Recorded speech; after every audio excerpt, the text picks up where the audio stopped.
Thank you for joining us on our journey here to preserve the history of mixed martial arts. When I wanted to take on this project, I needed help. I brought in one of my favorite matchmakers, Miguel, and the MMA detective, Mike Davis. So to do this, we've been able to preserve history. Welcome and enjoy. Everybody here, the Lights Out Podcast, back at work with one of our favorite tasks, a deep dive. And we're going in all kinds of directions. We're going old school. We're going wrestling. We're going Hammer House. And we are joined by Erc Smith. He dabbled in MMA, but even his dabbling in MMA is the night of legends, a legendary night. So I'm going to let Mike take it away, and I'm going to greet Erc Smith, Ohio State Buckeye, two-time All-American, if I'm not mistaken. And at one point, one of those wrestlers looking at MMA as a potential outlet for income and stuff. And it didn't work out that way, but we're going to hear the whole story, Mike. Okay. So, Erc, first and foremost, thank you for joining us. I think we're talking Kevin Randleman. So we just did Kid Yamamoto. We had a real successful interview. And Hammer House in general is one of those gyms that's really hard to pin down. Nobody likes to give interviews, like especially Coleman. Like Coleman's a friend of the show, and he's impossible to get on here. So, Erc, thank you for sitting in. No problem, man. Yeah, Mark's a man of few words. Yes. Brilliant. I mean, just an incredible life that truly needs to be documented. He said he's going to come on sometime in the next 2 weeks. It is what it is. I believe it when I see it. But we're talking Kevin Randleman today. And why don't we start with your relationship with Kevin? When did it start? How close were you two? My high school, I think it was my sophomore year, this guy named Tony, our 71-pounder, we go to the state tournament. He was like, yo, watch this brother from Sandusky. Kevin came in, he had on overall jeans. It was just corny now you think about it. Big old flat top. And he was just built. And I remember watching this guy wrestle. I was like, oh my God, he's amazing, right? He won state. That's where he beat Bill Splete in the state finals on a back and forth match. I think it was 9-8. But that next year we had junior nationals, and junior nationals happened to be at my high school, Huber Heights, Ohio, Wayne High School, stand up. And I remember Kevin, I would go to practice every day, and I wasn't on the junior national team yet. I was young, and just watch him compete. And he just had a level of intensity that was over anybody else. And there was one story where I forget who it was, it might've been Splete. They moved this car out of the way. They moved a whole car from one parking spot to the next just to mess with it. Like the back end, they turned it around. Like little things like that. And you just remember that, guys. Next up, I'm a senior, and Kevin was wrestling at this Wright State Open. And I didn't even think he remembered me. And the guy came up and talked to me. When I took third my senior year, so I wasn't getting recruited a lot. Kevin was like, come to Ohio State. I'll make you great. From that point on, I was wrestling. I tell the story, I was wrestling to make the state junior national team. And there was a guy that had beat me during the year. And I'm up 2-1, and Kevin jumps in my corner. Like, it's Kevin Randleman in my corner. He just took second to nationals, don't even know me. And he just get me motivated. He's like, move, shoot, end up opening up. It's 3-1, 4-1, 5-1. Because back then, takedowns were only a point in freestyle. I remember I was up like 8-1. He was like, Tekken, you're up 8-1. He's like, he's getting tired. And I looked at Kevin, I was like, so am I. But from that point on, I tell people, I go, this guy, if he can make me that much better, not even knowing me, like how much better would I be if I became his like little bro and he took me up under the wing. So that's how our relationship built. I went to Ohio State. He took me under the wing right away. I tell a lot of people, man, I got really good at wrestling. So I think to this day, I'm the only two-time All-American walk-on at Ohio State. I walked on. And Kevin and Mark lived together, Mark Coleman, right? And I got good, not because of wrestling. I got good because they were so cool and I wanted to hang around them, that if we wrestled in an open tournament and we didn't win it, they wouldn't answer the door. You go knock on their door like, hey, man, they're like, did you win the tournament? Nope. And they would shut the door and they wouldn't let me come in. So like I got good just so I could keep hanging out with them, because I wanted to hang out with them so bad. So I was like, I got to work hard. I got to win this next tournament. You come back, you win the tournament. Come on in, have a beer, So that's how the relationship started to develop from there. It just progressed through life, through fighting, through friendship, through, you know, I gave his eulogy. I was the best man in his wedding throughout the whole course. Okay. So now, go ahead, Miguel. I want to just jump in and see if I got this correct. So Randleman is at Ohio State. He's a couple years ahead of you. Yeah. Two. Coleman's living there, but Coleman's already graduated. He's trying to wrestle. He's a coach. He's our coach. Yeah. He's our Coleman's coach. living with the students. He's making the Olympic team. So he's our third coach. It was Russ, Hellickson, Jim Jordan, Mark Coleman. Okay, so he had stayed back as a coach and stuff like that. But yeah, so him and Randleman already had that relationship. What was the first time you met Mark Coleman? Like, did you meet him in wrestling or did you meet him in Ohio? No, we were all terrified when you met him in the room. Like, Mark was big and bad, man. Then you meet him in the weight room and you go over to Mark's house and there was rules. You could not miss a weightlifting session. Like, you can't talk to him if you ain't in the weight room. So we had to go to practice. You better not miss that weightlifting session. Mark is one of the best coaches I ever had, one of the best motivators. I think he should get back into it because Mark took Kevin from average and he built a monster when it came to wrestling, all by making him the strongest, baddest dude on the mat. So in our podcast, we always kind of joke around about Mark Coleman in the corner because it's always him yelling, but it's shoot, shoot, shoot, takedown, takedown, takedown. There's really not a lot in terms of direction coming out of him, like a lot of different directions. But everybody that's ever been cornered by him, the guy makes me level up. Like Matt Brown, it makes him level up. Stipe Miocic has him drive to his gym a couple times a week. Everybody talks about, like, you can't slack with Coleman, like anywhere around you. Well, he just gets, number one, he gets you so strong. Number two, he has you believing, which is weird because Mark doesn't, like, he'll admit to this, like, when he was making the Olympic team, he didn't think he was going to win, but we're like, Mark, you're the baddest dude in the weight class. But to us, he had us believing that we were so much better than ourselves, or had us so scared to fail in front of him, because he would put you through these lifting workouts that you thought you would die, and he didn't care. And then you make it through and he give you a pat on the back, good job, and you're just looking up to him. So even though he didn't give you that technical aspect, which how much technique really comes through on the mat, maybe a very little, he wants you to know when to attack. And if he sees somebody you're breaking a guy in a match, even though you're tired, he's telling you what to do in order to break them. And then once you break them, it's over. So our whole job is try to break them as fast as we could. Wes Sims, who obviously another member of Hammer House, has his son Max. Like, he's got Mark coming in to coach Max, and even Max is just like asking, "What does Mark think of me? What does Mark think of me?" There's just something about him where grown adults and young children are both just kind of drawn to him that way, and he is absolutely a master motivator. Yeah, he's a man of few words. That's why, and he just. Very simple words. When he talks, you can hear it. He's huge. At that time, he was ranked number 1. He made the Olympic team, so you completely believed it. And he beat you in every sport. You play him in tennis, he beat you. He was fast. He was first team All-State linebacker, so he was an athlete. So that not only was he beating you in this, he was beating you in that, he's beating us at Madden's. So it was just a big competition fest.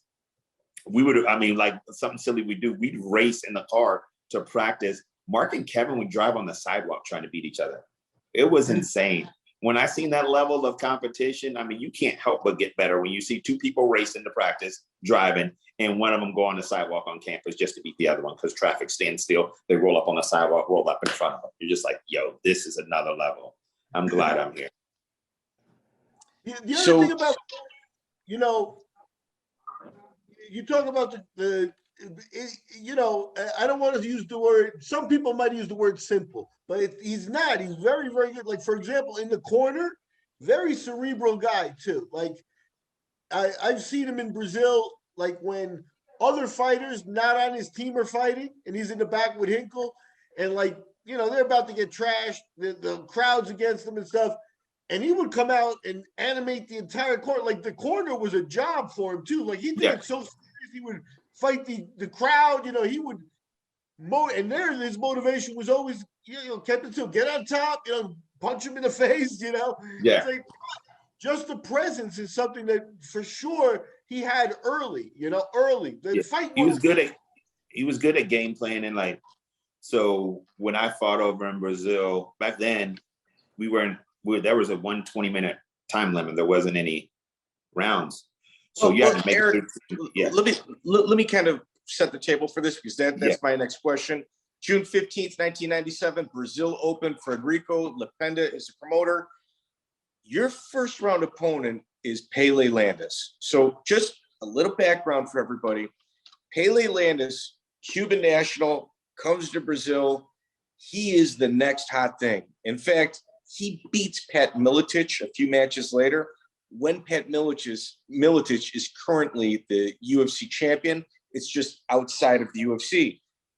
In this match, what makes it incredibly important for people to understand is that Pele fights Joel de Oliveira in the match prior and loses while taking 98 headbutts. It was Luta Libre versus Jiu-Jitsu, and Jiu-Jitsu lost. This bounce back fight was going to be his most in shape that he was going to be in, period. He couldn't take 2 losses in a row. Why don't you walk us through what happened in that first round? Yeah. Well, I remember, even we'll go back a little bit. I fought a guy named Okako, and Kevin was at that fight. So Kevin comes back and tells me, well, first Mark's like, as we wrestle, we were good at wrestling. Then Mark, we were watching TV at the UFC. If I'm watching the UFC once, we're like, Mark, you should do that. Mark goes and does it and wins it. Like, just wins the UFC, right? So now he brings Kevin in, fights Kevin in Brazil, brings me in.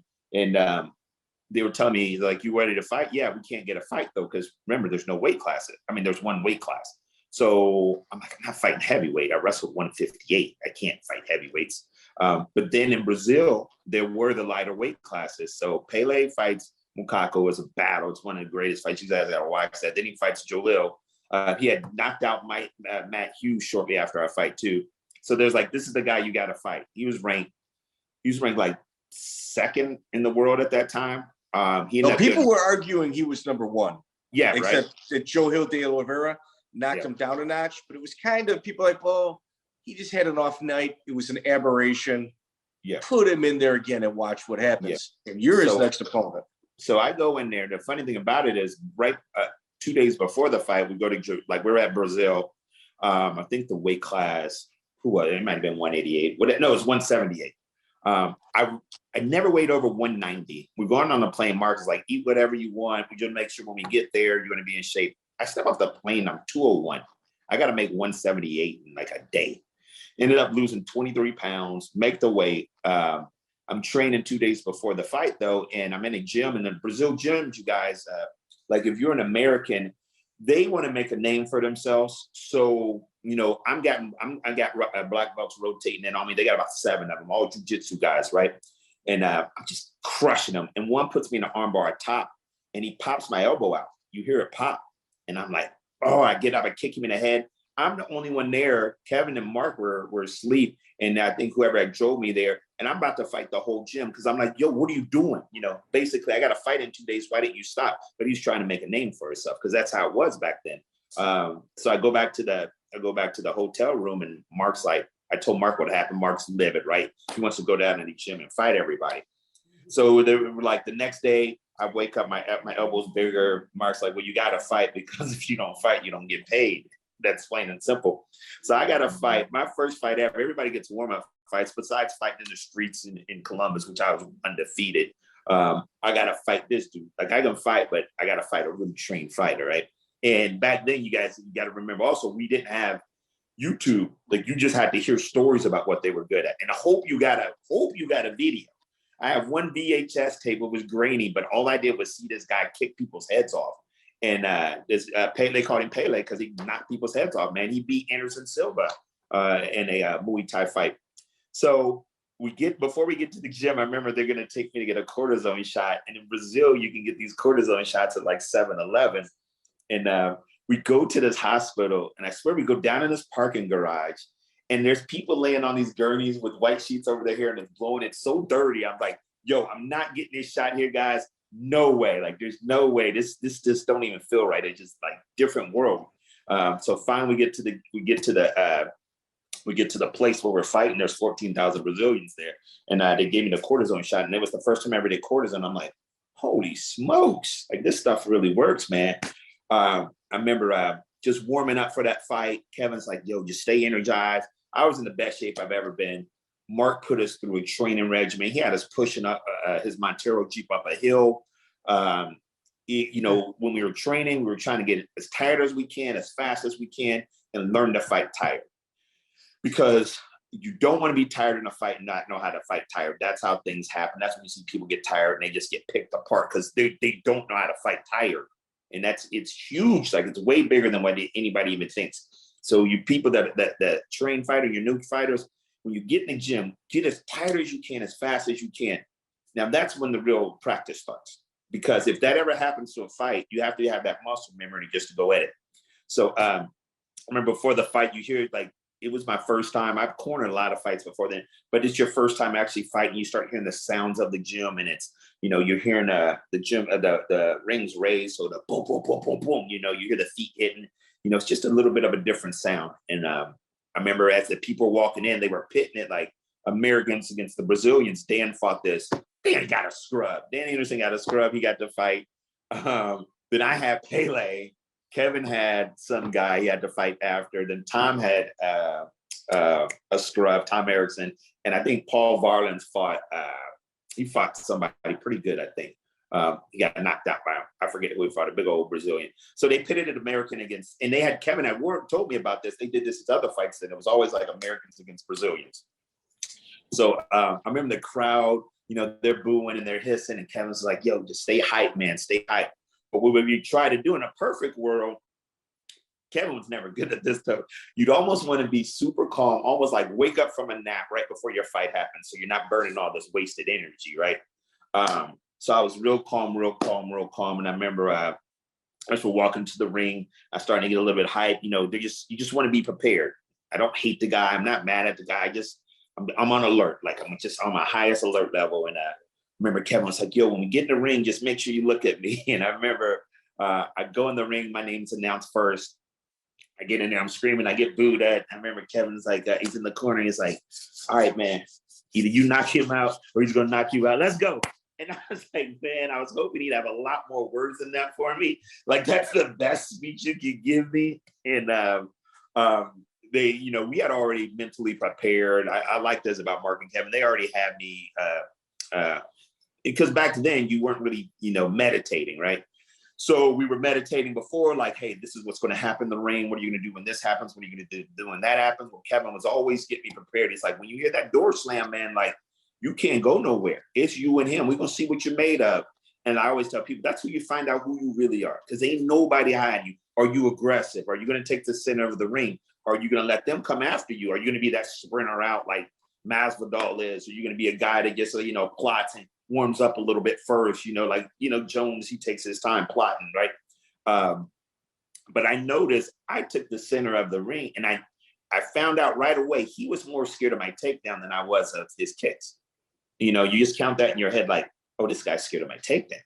And at this time, I had arguably the best double, probably like in NCAAs. It was just right after NCAAs.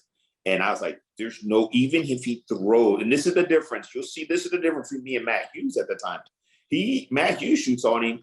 He knees him and knocks him out. I shoot on him and I explode through him.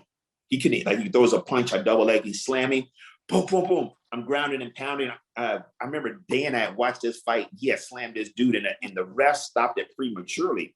I was like, I hope they keep stopping him because I want to knock this dude out real fast, right? I didn't know his jiu-jitsu skills. I only knew about his like kickboxing skills. But at the time, he was a black belt in jiu-jitsu too. Dude, so he was a savage. He's a savage. I'm pounding him. And next thing you know, armbar, boom, that's okay. Slip out of that one. Another armbar. Well, we had this counter where if they armbar you in, if I do a no-handed cartwheel, my winning, might take me out and I can switch to a double. That's okay. Another one, triangle. I'm like, come on, like I got hit in 3 submissions in about 28 seconds, man. And finally out of the last one, I slipped out, and then I felt real confident. I was like, he hit me at my driest spots. I'm just too strong for this guy. Like, I was just way too strong for the guy. He was probably a good 10 pounds less than me. As I was saying, there was only one 20-minute round.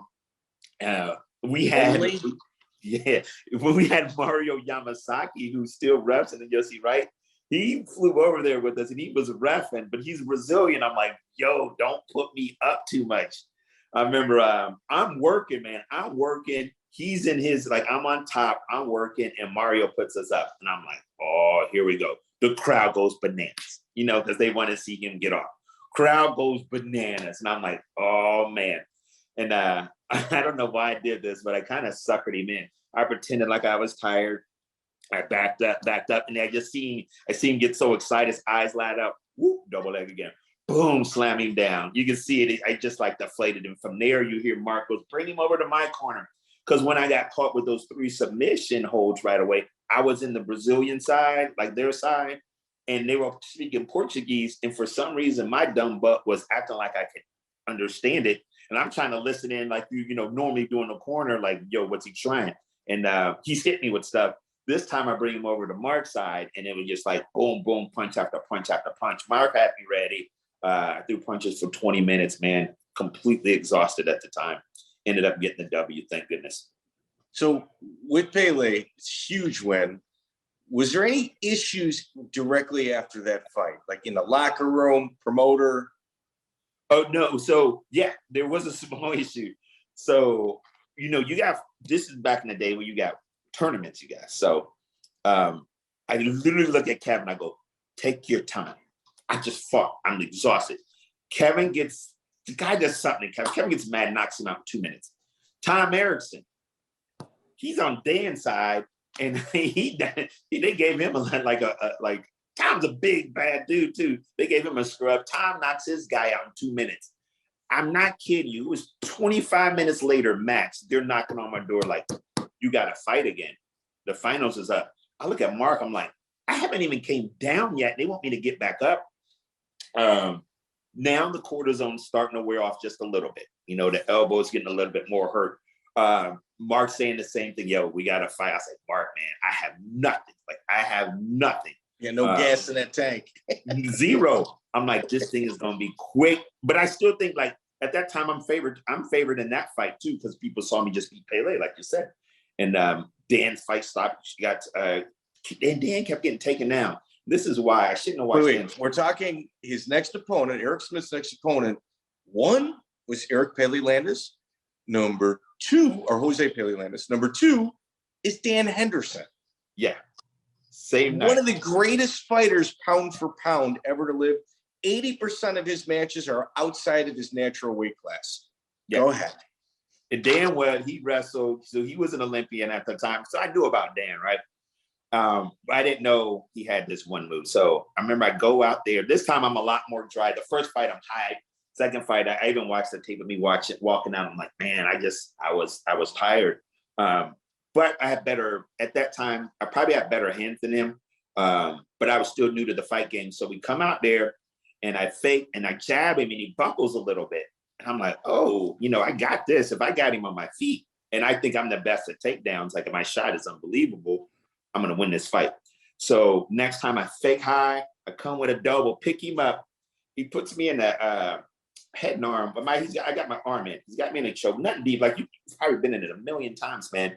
And he puts his legs guillotine, standing guillotine, but with my arms in there. He doesn't have a guillotine. My arms in, like head and arm, right? Not that tight. I even go to myself, all right, this is easy. I just got to peel his legs and I'm going to soup him. Like I already knew what I want to do. Peel his legs, soup, right?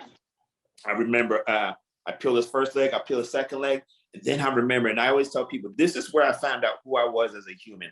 I remember I hear the crowd coming too, like, ah, and I thought he just like snuck me and got me with a punch. And I see him walking and I go to get up, like he just rocked me. And I'm back and I go into fight mode again. So I go to attack him and Kevin's in the ring. And he's like, and like you see with so many people, that's the first thing they say, what happened? I went like this, no. As soon as I put that together, and then I go, what happened? And he choked me out with my arm in. And I went out. I woke up, asked him, well, let me get 2 Twizzlers, a bag of donuts, and an orange fry. I was so mad. Even like after, I was like, I can't believe I lost to this guy. Like I feel like at that time I was better than him. But it was a different fight because one person likes Sony, one person doesn't. Game plan wasn't figured out, and Dan won the fight. And I'm glad to lose to him. I mean, look at his career. You fought 20 minutes. Dan had about like less than 3 total minutes, fight time. So like it was the thing about Mark Coleman, and we've said this in other podcasts, he'll never ask you to do something that he himself wouldn't do. But the problem is what he would do is so abnormal that he probably shouldn't do it. And, here, we're going to go fight Pele and Dan Henderson same night in Brazil. Come on, let's go. And I tell people like, that's 2 super fights these days, right? That's a super fight and another super fight. If you bring it back like to today's world. But that's what the world was back then. Like it was just tournaments. And I think shortly after then they kind of stopped, and they stopped because people were getting hurt and nobody was ever making it to the finals that they thought should have. Because you fight 120-minute round, you're hurt. No matter what, you're hurt. That's a battle. Yeah. The fight again that same night, like you notice they don't ever do that anymore. So why did you stop fighting with such a promising beginning? Oh, now, so then I go to the Olympic trials and I tear I'll tell you this story. I'm on fire, right? Right after the tournament, there was dudes that, one of my coaches, Mike Schick, before I leave to Brazil, before I fight, we would battle. He used to kick my butt all throughout college. After I start fighting, I go to Brazil. I get him in practice. I'm demolishing him. I'm crushing everything. Tommy Rowlands, me and Kevin wrestled him. He was coming out of high school. We used to whoop up on him. Now I'm not messing with Tommy. He's too big. But like at this time, my wrestling's the best it's ever been. I end up wrestling Olympic the Vegas was the Olympic trials. Lose my 3rd match. I went 10-0, 10-0, lose to Sean Bourmet. I think he took 2nd. Sean Bourmet's a bad dude, man. Yeah, he beat me 2-1. And he beat me 2-1 in college too. I like wrestling, and the ref cheated me. So I go back to the rectabacks. I tech everybody. So the only person that even scored on me, Sean Bourmet. In my last match, I remember, and I tore my rotator cuff in high school before. And I remember I landed on it weird, and I just couldn't lift my arm up. And that's the test, right? And I can't lift it up. I'm like, I think I just tore my rotator cuff. And to get to your answer, I wrestled 2 more matches, one nose. I would be good as long as I stayed warm, but we had a break. When I came back from the break, I had to wrestle Frank Trigg. Now, I had smoked Frank Trigg before, and he knew I was hurt, man. And this dude, we were wrestling. I remember he just getting dirty. I had nothing. Like, my arm was limp. He ends up beating me by like 8 or 9. I remember I looked at him. I go, when I see you again, I'm going to beat your ass. Like, I was so mad because he knew I was hurt, and he could have did it a different way, but he still did it disrespectfully. And I'll never forget that about him. Can't stand him now because of that. I'm like, yo, because if I was healthy, I would attack you. I would attack him easily. Like, he was hot garbage in college. Let's just be honest. Frank Trigg wasn't that good of a wrestler. At least at our level. Let's call it what it is.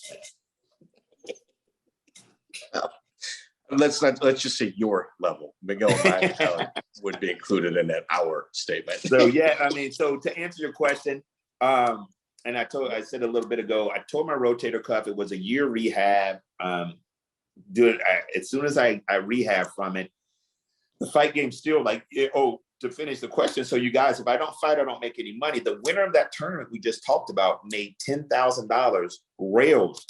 And they cheated us, man. They paid us in Brazilian money, which was like ask Mark that stuff. So we fight these tournaments.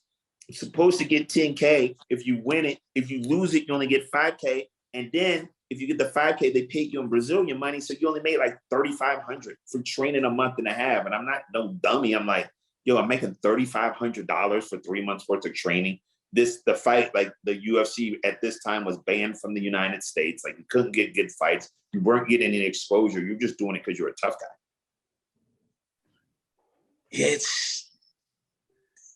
You're speaking complete and total common sense. Somebody that actually went to class in college. That's how you're speaking. Like. Yeah, remember John McClane had got it banned in New York because he said it was too brutal. And it was a barbarian sport back then. But you start doing the math. I think when Mark won his first tournament, he might have made, I might be high with this. I know it wasn't more than 50 grand. And he's fighting a tournament in the UFC, you guys. He's fighting 3 times. Then he got to do super fights after that. But his first one where he beat Severin was a tournament. Or was it Don Fry he beat? I forget. He Don Fry. Yeah, Don Fry, then Severin, right? Yeah. But long story short, so it was just the math was not adding up, man, even back then. So you stayed in the room though with these guys, correct? Yeah. So I'm the third partner in the room. At this time, I'm still thinking I'm gonna fight. So I was bartending at our buddies club. Still think I'm gonna fight. So after the rehab for a year, 2 months later, training for the next world team trials, I tore my rotator cuff again. I'm just like, I'm done. Yeah, it's time to just get a big boy jab. But are you coaching wrestling still? I help out now. I do more privates. Like I had a state champ that from here in Tampa who's a long snapper at Ohio State now. So that named Mason Arnold. That's cool. He was a beast. So you're in Tampa, Florida. Yep. That's good. So I helped out at a couple schools here, man. I still, I even go to the gym. Matt Arroyo has a gym down here. He had me coaching wrestling for a good 2 months at one point. He's got a Gracie. Gracie Tampa. Yeah. We got a lot of big boy. We got Matt the Steamroller for Zola. I helped him out. Billy Q. I taught them some wrestling. So they Billy still got Q, current UFC roster guy. Yeah, Billy Q's actually a pretty talented guy, man. Yeah, man. Them are all my boys, man. So I've had my hands on them. There's a couple other fighting. Hey, do they know about Hammer House? Yeah, they do. They do a little bit. They give me bad respect here, man. I got to give them props. Man. They do. Well, I got a question for you. Taking it back a little bit. So in 97, you went to Brazil. Like Coleman and Randleman had been there before. So it was like you were the second wave kind of thing. Yeah. Coleman was on the verge of, like you said, winning the UFC championships and things like that. I heard a story that you and Nick Nutter put like a mattress in the back of a pickup and drove down to like Alabama to one of his fights. Yeah, man. Yeah, that's a true story. We brought the girlfriends. We got like, so I think that was the story where I want to say that fight in I forget what documentary on that fight was supposed to be someplace else. And then it got switched over to Birmingham, Alabama. It was the New York, got switched to Dothan, Alabama. That is the Dan Severn fight. Yeah. So we got in a pickup truck, put it in the back. Nick Nutter was part of the Hammer House at that time. So me and Nick Nutter were up next. Nick Nutter did the same thing. He fought a brutal fight over in, I think it was Israel. Turkey where he fought. Israel. Yeah, Israel. Yeah. So, now we packed it up, went there, cheered them on. We came in around 15 strong in Dothan, Alabama, man. It was weird. That's when I always tell people, like, I remember, so back then it was so crazy that we would corner Mark's fights and then we would sit there and wait for him to get dressed and do his interviews. But I'm sitting there talking to Joe Rogan, at the time he was doing news radio. I remember watching that, but he's just chopping it up with you, cool dude. And with Bruce Buffer too, where I'm chopping up with Bruce Buffer for like an hour because everybody's just waiting on everything to get packed up. So it was it's way different back then. But yeah, they put it in Dothan. I want to say it just got changed. And when I say it got changed overnight, I want to say it got changed like 3 or 4 days before the fight. It got changed at weigh-ins. They did weigh-ins in New York and fought in Alabama. We had Bob Meyrowitz. We talked about Bob Meyrowitz and Art Davey, and Scott Ferozza was on that card as well. All three of them have talked about just what a crazy thing it was. They rented 3 private airplanes and had to fly the cage down in a private jet. Man, it was everything was so different back then. But yeah, we wrapped Hammer House hard, man. We talk about how great of a motivator Mark was. If anybody was fighting, we were all trying to get there, because we represent. Well, here, let's, turn the page. Let's talk about Kevin Randleman, a guy, obviously, that meant a lot to you. Eric, truth be told, reading Kevin's Wikipedia page is just heart-wrenching. It just, you can tell just what an incredible human being he was. And in all of his flaws, you know, he was just an amazing, amazing person. Yeah. Yeah. So Kev was my best friend, and hearing the news, like when I remember hearing when he passed away, that you just like, oh, you know, like Superman passed away. That can't happen, right? Especially because he was still so young. But we'll talk about like that. So when Kevin wrestled, I wrestled, and I like with Kevin and Mark, and like Mark said the truth. Kevin and Mark would wrestle in the room, and I would just sit there and watch and have my just like, oh my God, I can't believe I'm getting to watch this for free. Because Kevin's hitting, and Kevin's so explosive, but Mark's way stronger. As crazy as that sounds. Mark's just like the strongest human being you ever know in his prime. He felt like a rock. When you touched him, he was a rock. And Kevin couldn't score on him. I couldn't score on Kevin. I remember the first day I scored on Kevin, it was after college, and I got so happy. He beat the mess out of me. He beat me up and down the street. I had the biggest, I had a smile so big on my face, it looked like I was eating a banana sideways. I didn't care. I got my point on him, and I was going to let everybody know. It took me 5 years, 6 years, but I finally scored on Kevin Randleman. Finally scored. But so that's how close we were. So I remember him getting in the UFC. I want to say his first fight was against Maurice Smith, because Maurice had just beat Mark. And it was like the revenge fight, the protege coming to fight. On this card, man, this is when I first met Chuck Liddell. Chuck Liddell, if I'm not mistaken, you can fact check this, he got slept by Jeremy Horn this fight. Jeremy Horn. Yeah, right. I remember that, man. And I remember seeing Chuck. He had a big name at the time, too. He was up and coming. And I remember Jeremy Horn put him to sleep with something. Jeremy Horn had like, didn't he have like 100 or something crazy fights? But Kevin beats the mess out of Maurice, just dominates him. Too fast, too strong, too big. Puts Kevin on the mat. Puts Kevin on the mat right away. So Eric, phenomenal. We're going to rewind a little bit, but let's finish up with this fight. Kevin, at the end of that bout, one, it's a revenge match because Maurice Smith, you know, had beat Mark Coleman at this point, and he thinks Chris. Was it Corsi Corso at Ref Zone? Yeah. And Jay Taniguchi and his security agency. Who are these people to Kevin? Obviously, there's a story there. Jay Taniguchi may or may not have just got out of jail for spending 20 years in the clean. And he's got a security agency. For robbing a Brinks truck. But he was never at the scene of the crime. We're neither going to deny it or admit to it. Chris Corso was his best. Corso was his teammate. Corso, the year that Kevin won a state title, Corso won a state title the weight class below him. Corso could have wrestled in college, but Corso's a multi-million-dollar businessman now. So Corso at Red Zone, that's his best friend. He just worked at the club. Red Zone's the club that I worked at when I was training. I'm still good friends with Chris. Corso's family treated Kevin like family.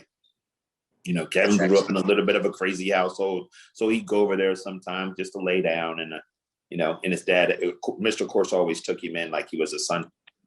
So you said you knew Kevin in high school. Kevin wrestled at Sandusky High. He was 34-0 his senior year, 25 pins. In the state finals, it's on YouTube. You can watch him go up against Bill Splete. And it was St. Ignatius. Was it St. Joe's or St. Ignatius? St. Joe's. I forget St. Joe's. Yeah.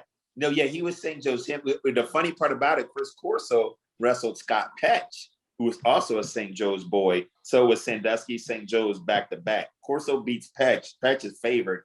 Corso beats him. That's why Petch ended up wrestling in Indiana, and that's why I think Splete did too. Kevin used to have some big explosive moves. So Kevin goes up in this match like 8-3, like you said. Kevin didn't tell people till later. He told me, it's like, hey, man, I had to take a boo-boo. So he had to go to the bathroom. Splete comes all the way back, and Kevin beats him 9-8. And then people think, like, they say it was a shady match, but Kevin really won. He was on his butt, but Splete didn't score. So Kevin wins 9-8. Kevin had took third the year before. But, yeah, that's the real story of that. Kevin had to use the bathroom. He had the bubble guts, and he was up 8-3 and won 9-8. He was pretty charismatic even at that time, and that's when he had his first child too, his senior year of high school. Yeah, Cal. Yeah. I'm still in touch with Calvin all the time too. That's my little homie. A couple years ago, I flew out to San Fran, and I met up with him last day. I came to his house. He's a good kid. Did he ever wrestle any of Kevin's children?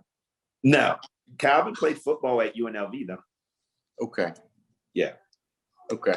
Yeah, he's got to be an athlete for sure. Yeah, for sure. He's got the genes. So he wins state in high school, was going to go to University of Toledo, and then Russ Hellickson lured him over to the wrestling side. Yeah. So what do you think Hellickson saw in him? Because Kevin was a good wrestler, but Ohio, Iowa, Oklahoma, those were like the big places where you pretty much had your pick of the country. And Kevin somehow made it on their radar. Kevin, if you've seen his body and his explosiveness, just imagine you being able to pick out your dream fighter / wrestler, their body type, and here one comes. And he's good. It's not great yet, but he's good. You're like, okay, give me him. I'll work with whatever else. You give me, I can't teach that explosiveness. I can't take, name the whitest dude, Bob James, and make him like that. Like, it just don't work that way, right? Let's just call it what it is. Mike Davis is the whitest dude I know, right here. Right there. Hey, nice to meet you, Eric. So Kevin's first year, he'll tell a story. He didn't think Mark liked him for like a year because Mark didn't talk. And Mark one day, started seeing Kevin work out, and he's like, hey, let's lift together. And then that's why I tell you, Mark made Kevin a monster. The next year, the dude that was at Kevin's weight class at Ohio State that made it to nationals, Kevin took his spot.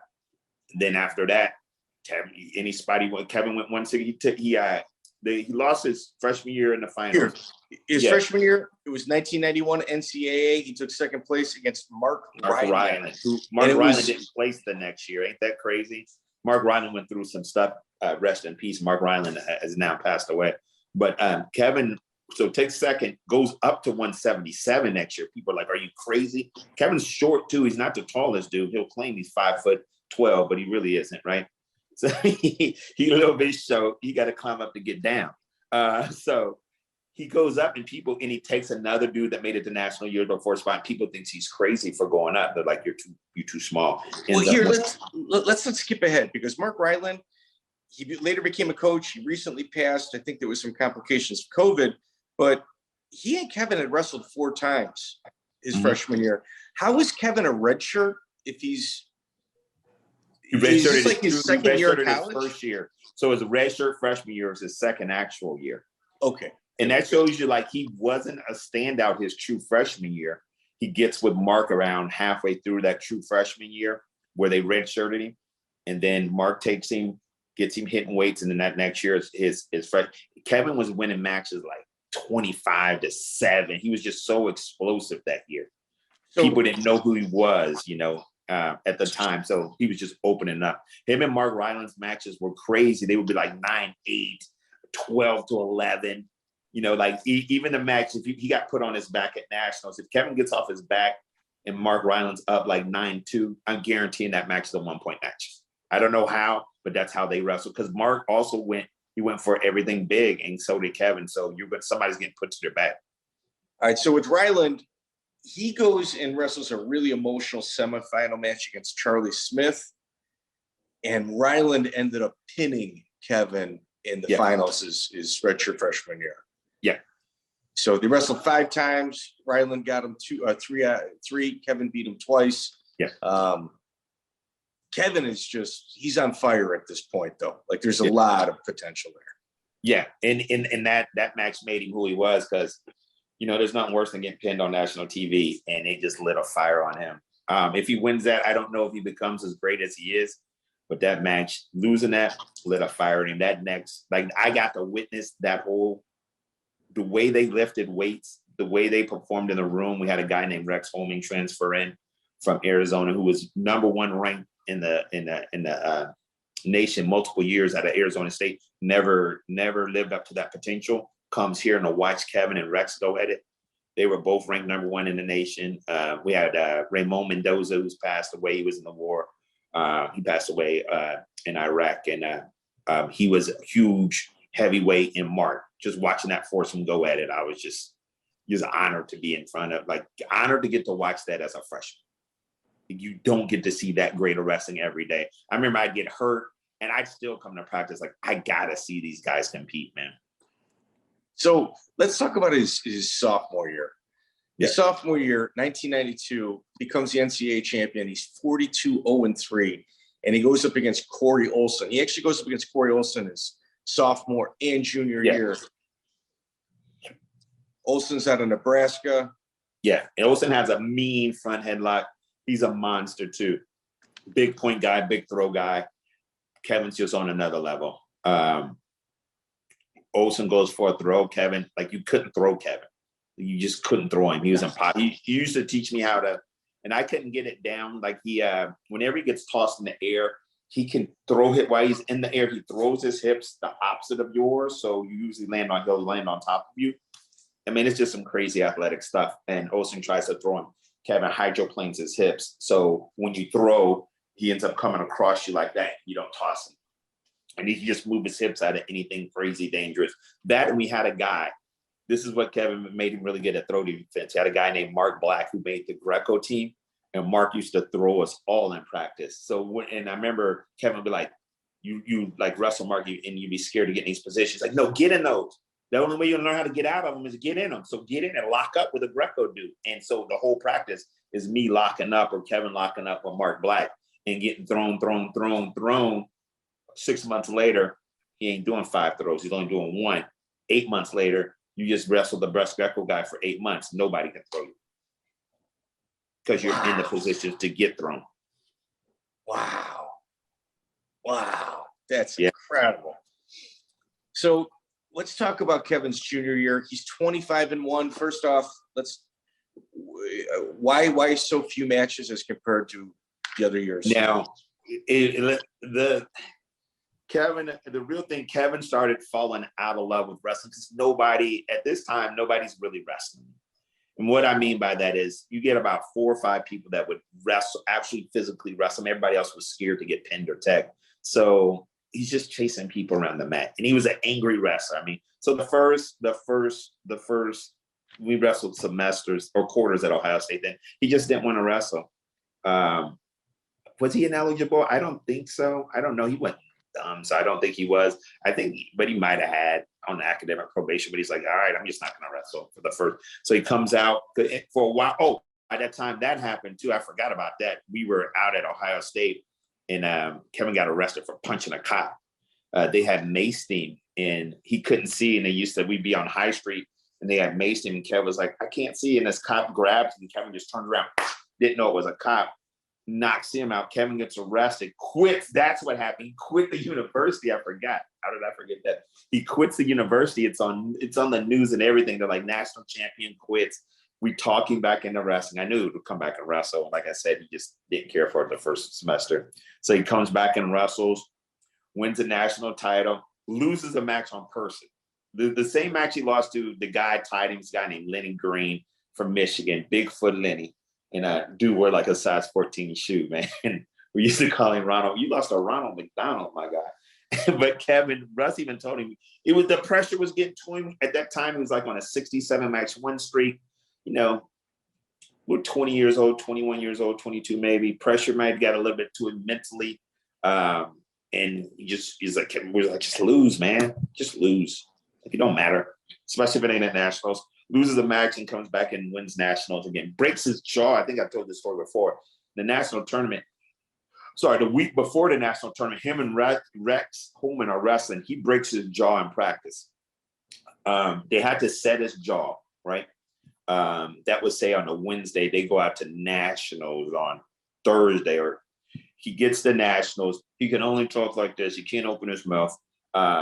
Everybody knew it, too. It was like the worst kept secret. Yeah, right.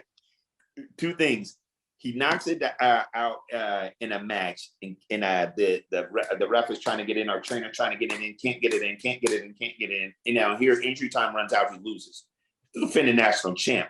If he loses like that, it's like the worst loss ever. Kevin gets down on the mat and just slams his head on the mat. And I just hear him go, ah! The whole crowd was just like, oh my God. And that's when, like, he already had legendary status, but that's when it took it to the next level.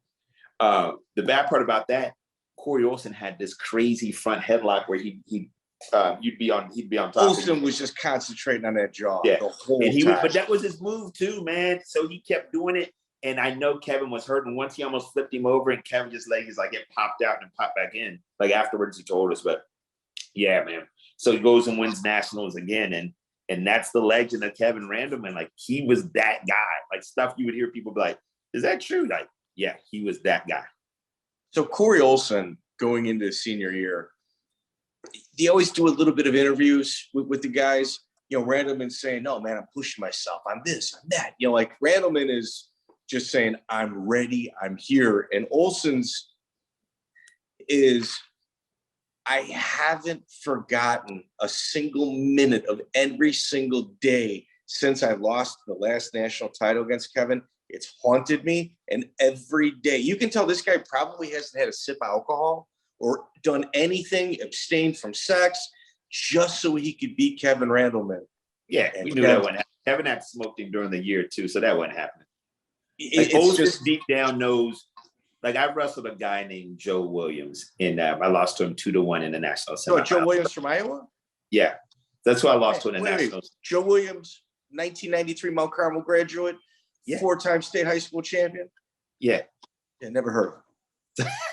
I lost to him in the national semis 2-1, right? And I'd wrestled him 4 times. Same thing. I got him in the semis, and I'm like, you know, I gotta beat this guy, but I legit haven't scored a takedown on him. And it's the only person. There was one other dude, a guy named Jeff Catcherbone, that had beat me. But I scored on Joe's the only dude I didn't score a takedown on. Ernest Binion, every national champ, I always took him down. It was no big thing. I couldn't score on this guy, man. And Corey Olson, what I'm getting at is Corey Olson, I mean, deep down, if you talk to him, like, you knew you weren't beating him. I mean, you tried your hardest. So Joe and I sit next to each other in history class senior year. That's how I know Joe. No way, really? Yeah. Oh, yeah, man. Okay, so Joe won state at 170, 167, I think it was. Stevie Williams, his older brother, wrestled at 35.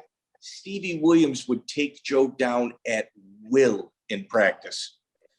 Will. Did Steve wrestle at North Carolina? One of the Williams did. No, I think that was Steve wrestled, I think in Iowa. Steve wrestled from his knees. The coach, one of the Olympic coaches his current Olympic coach lost to Steve Williams senior year. Steve pinned him senior year. I think the coach was like maybe a junior, and Steve wrestled from his knees the entire time. And if you looked at this last Olympic team, they were all wrestling from their knees, and you can tell the coach took it from that loss against Steve. I tell you what, man. I remember the Williams boys, they used to come to Ohio State Fair. And I was an All-American, and I was just wrestling at the fair just to show off for the kids or whatever. And I didn't get to wrestle the finals. And I remember I would have wrestled the high schooler Joe Williams. And I was like, man, you know what? Probably meeting up with somebody or something, having some fun. I would have loved to just keep going, because then they get him in college. I wrestled him 4 times. Big Tens, national semifinals. And I remember the one year he redshirted for Iowa. We had a guy named Daryl Weber, and at nationals, we all just smoked up on Daryl Weber. Next year, Daryl Weber goes up. All of us just I wanted to beat Joe. We all wanted to beat Joe because he was so good. Daryl Weber wins a national title. He took 6th the year before. Me and Tony Roby and Ernest Binion, all these people, we're all like, nah, we're going back. We can beat Joe. And then we're like, oh, we should have just went up to 67 and won that thing. Joe was way better than those guys. I got a quick question. You mentioned, Mike, you mentioned the Ohio State Fair, that you're doing some wrestling there. Is that the same state fair that Mark Coleman faced off against Mike Overmeyer? Mike Overmeyer. Yeah, probably, man. It's in Columbus, Ohio State Fair. We used to have a big wrestling tournament there. About Mark Overmeyer? I don't remember that name. It was the old guy that Mark should have been ready for a takedown. Wes Sims has told me this story a million times. Like, everybody knows it's the one fight. Mark didn't lose, but he didn't win. But he didn't lose. It doesn't bother him either. He got tripped up on a tent peg too. It's a great story. I was wondering if you were there, but maybe. No, that might have been a little bit before me, but. Well, yeah, we're going to get another good story about getting tripped up. I know you wanted to talk about that, the Pedro Rizzo. Well, here, 2 years later, Mark returns to the state fair where the incident took place and had Kevin go to the trailer to drag him out and bring him to him. But it doesn't bother him.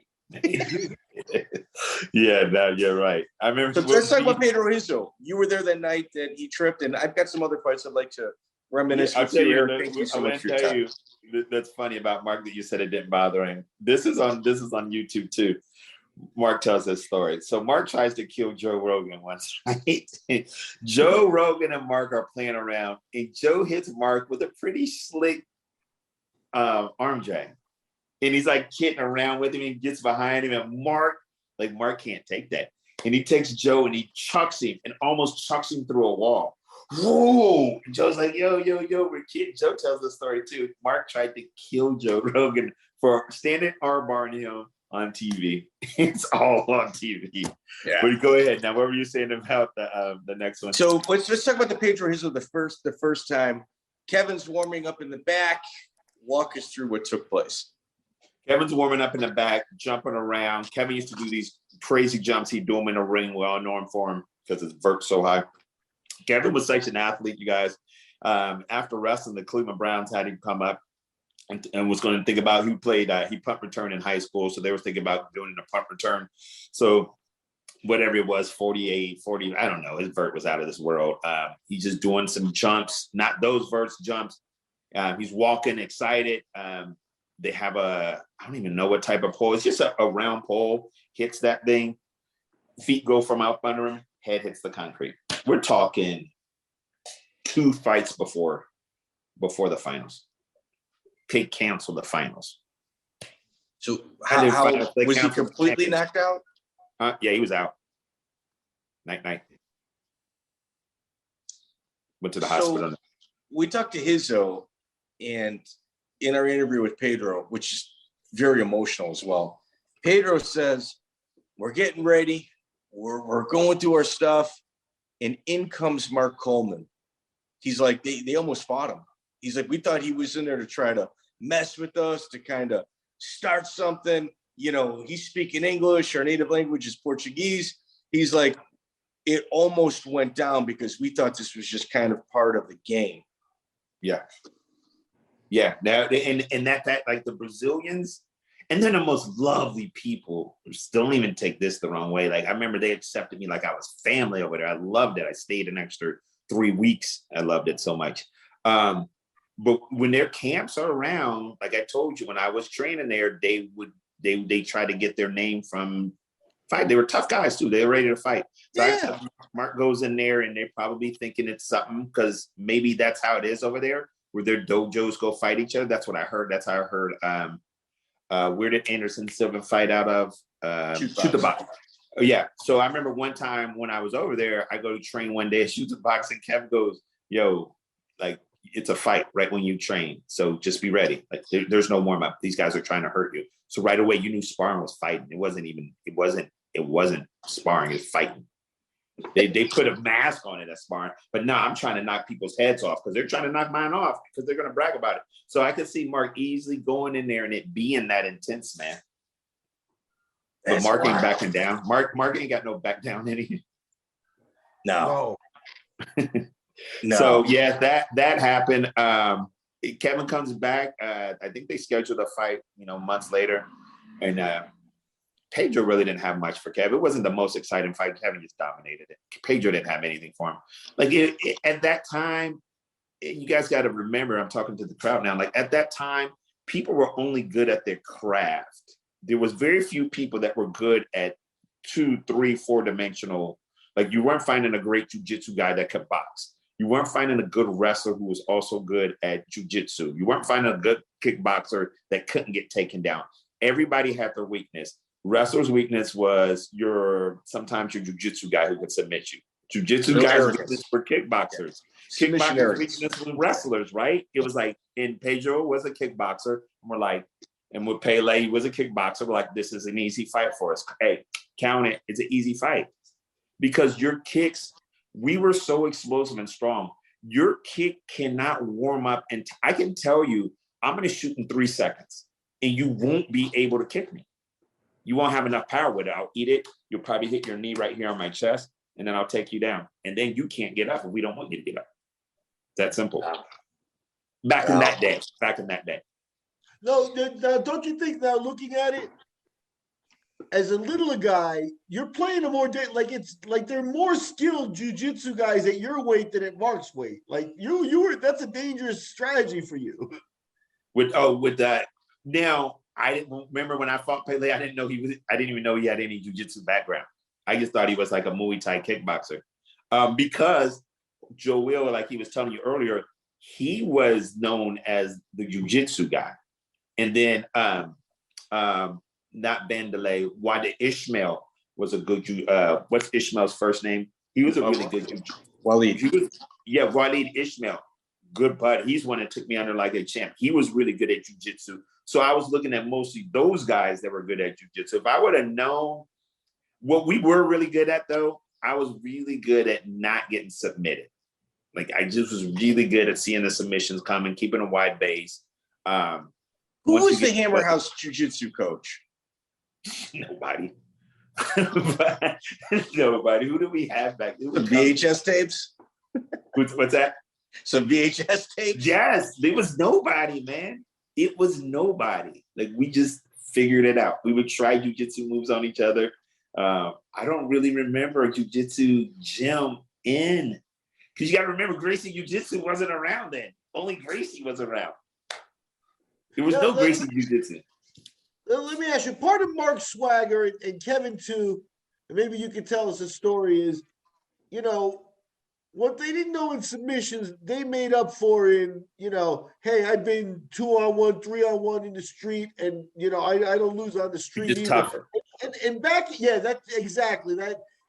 That was a characteristic of a lot of the guys back then that seems to be getting lost. But like, talk a little bit about their street fighting cred.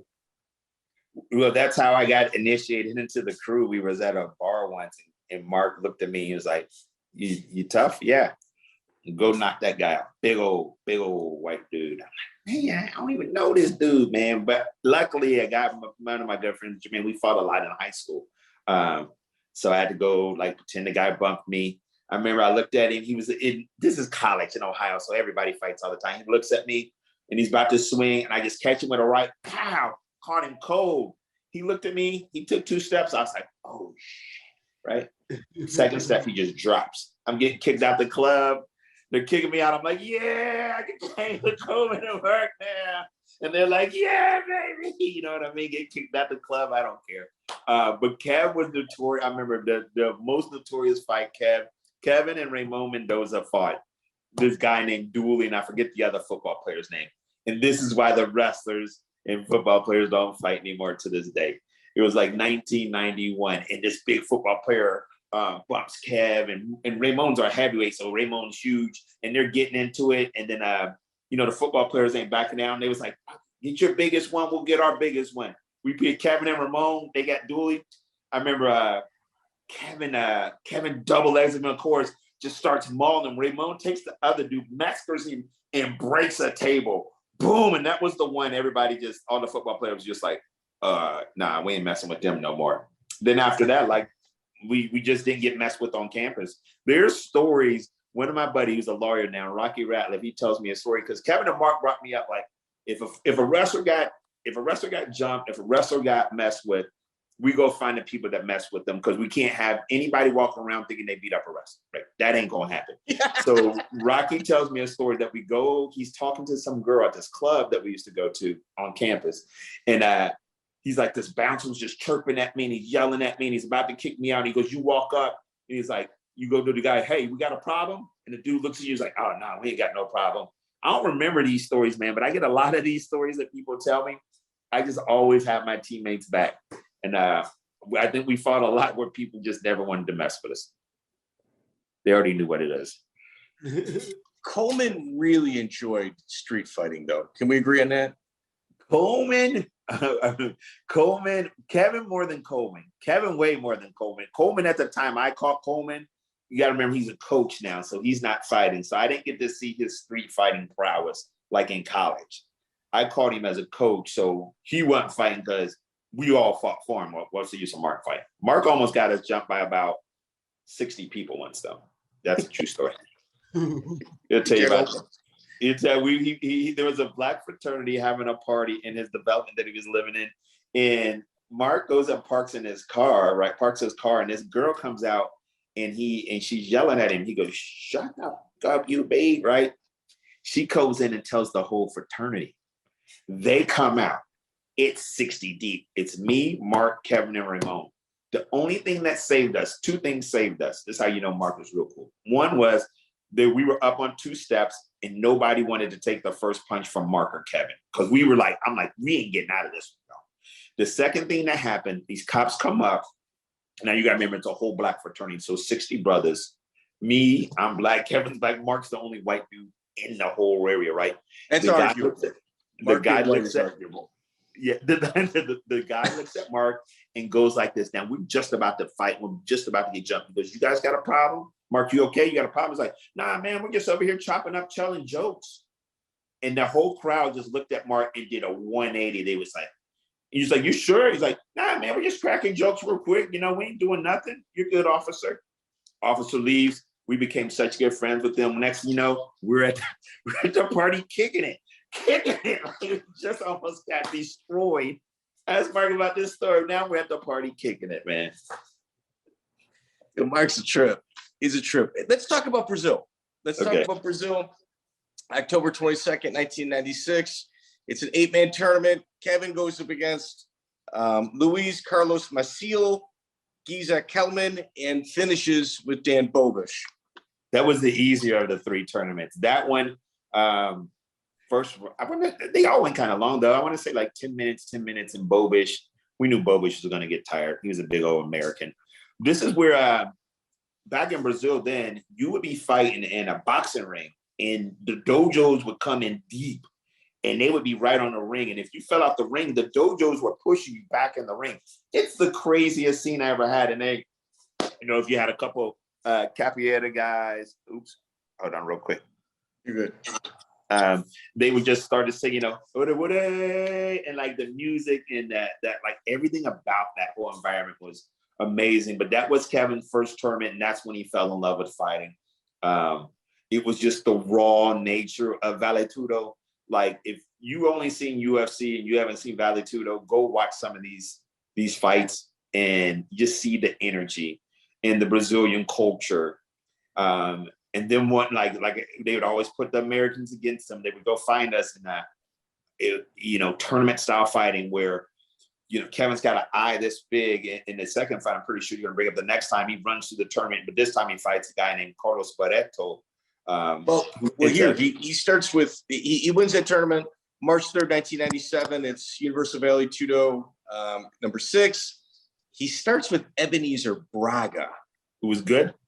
Ebenezer Braga is a freak. So on this podcast, it's an MMA history. We've had several of Braga's former opponents on here, and all of them said, including Brandon Lee Hinkle, yeah, that's when I learned that there was levels to fighting. Like, he reached an anger and a height of violence that was uncomfortable and unsettling for the person fighting them. And Kevin seemed right at home against him. Yeah, this was Kevin. If I would have to say, I would say Bas Rutten, Maurice Smith. And even though Kevin lost to Carlos, like that first tournament, second tournament, is Kevin in his prime fighting. Because this is when he's fearless. And when he's fearless, man, the guy's hard to beat.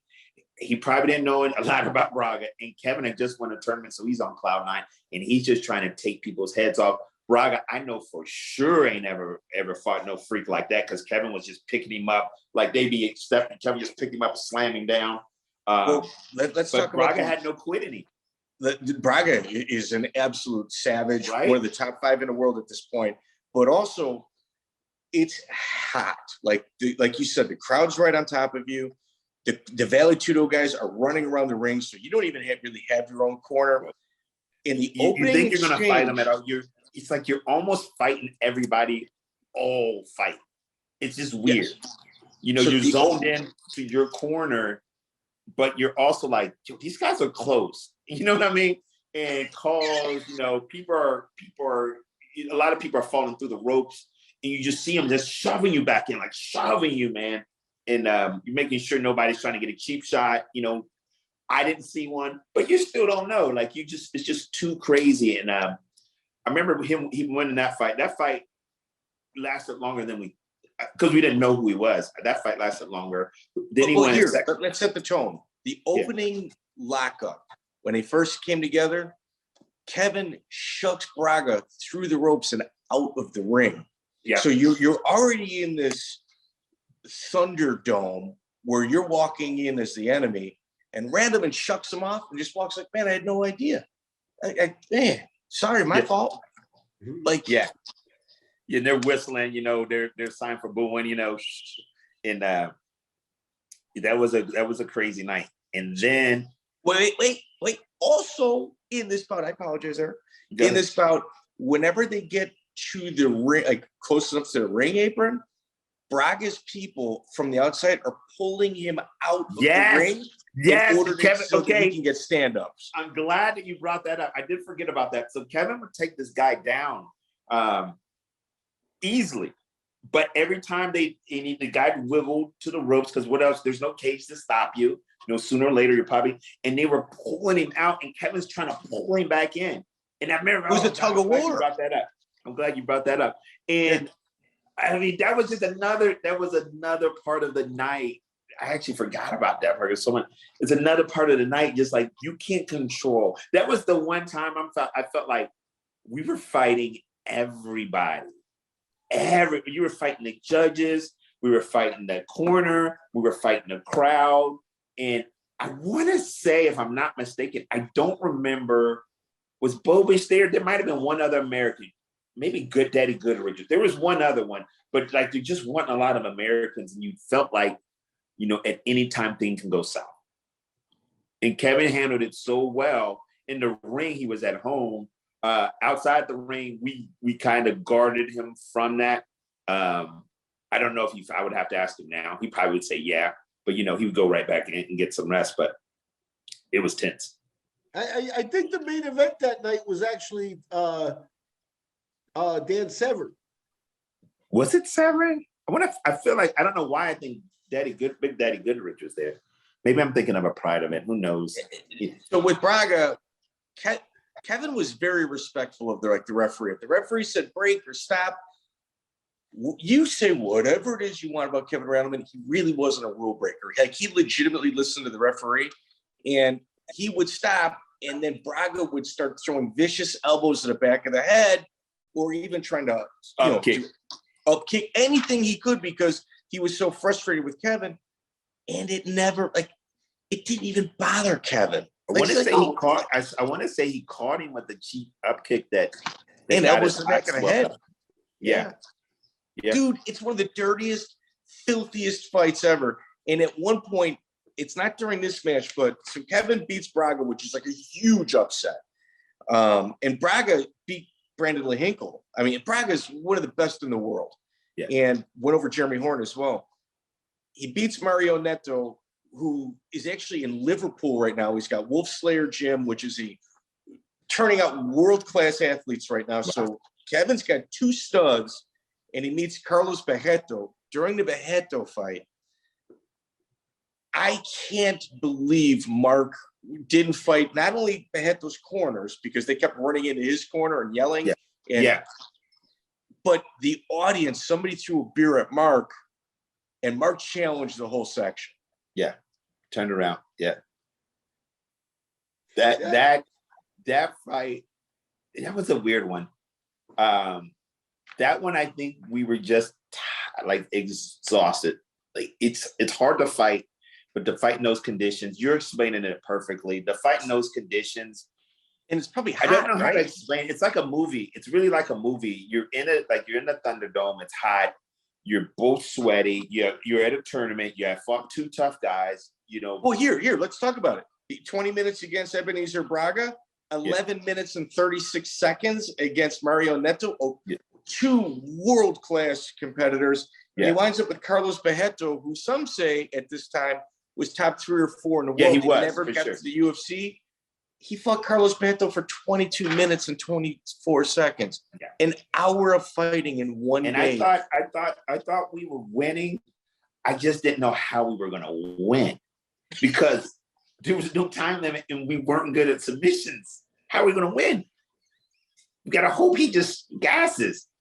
And I felt like our style was more explosive, so we're going to get more tired than Carlos, who is more of your typical. And Kevin has, even in wrestling, he's always had problems with taller dudes, and he was tall. That guy was pretty tall, probably 6'2" at the very least. They had to look, dude. They pulled him right from the jungle of Brazil. He was so tall, man. It is, man. He looks like a caveman. He was like a chick Congo before a chick. Maybe he's not a genetic freak. You got 2 Yeah. specimens fighting each other with long kicks. Like he And they had to kicked like that easier dude from routes as Street well. Fighter, the Indian dude with those long kicks. Yeah. But yeah, man. Kevin lost by triangle, 22 minutes, 24 seconds. And if you watch it, the problem with YouTube is they have them broken down to matches. But when you watch all 3 and understand that this is the same night, yeah, Kevin in a loss, his stock shot through the roof. Right, because the Brazilians knew. Even when I fought there, so then our fight was after those 2. He was a star there. He was a star. He was dating a Brazilian supermodel. He legit was dating a Brazilian supermodel. Mariella was her name. We went like after the fights, we'd go over to our condo. I'm like, are you kidding me? This is crazy. In the paper, you know, we would go into Bad Boys back then. Anything you guys want, you know, just taking, you know, filling up our bags and stuff. It was a good time to be. I was 23. There's levels to the fight game. We can obviously agree with that. Yeah. When you travel internationally, there's levels to beauty as well. Yes. Brazilian model. You know what's crazy? It's funny that you had said like there's levels to the fight game, and then you have certain people that can level up. Kevin, Mark, they're at the top of the level without ever having one fight. You know, they throw me in there. I'm at the top level without ever having one fight, beating like world-class people.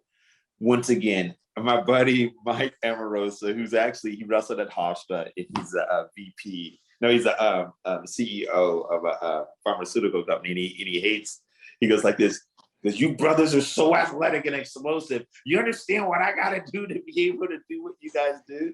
You just got gifted, talented. And I always just laugh at him. And I never believed him. Then there was one time I was watching the tape. I was like, oh, I kind of see what he means. He's like, I would have to train forever for that. You're just like, oh, well, let me just go fight these guys and just see how I do.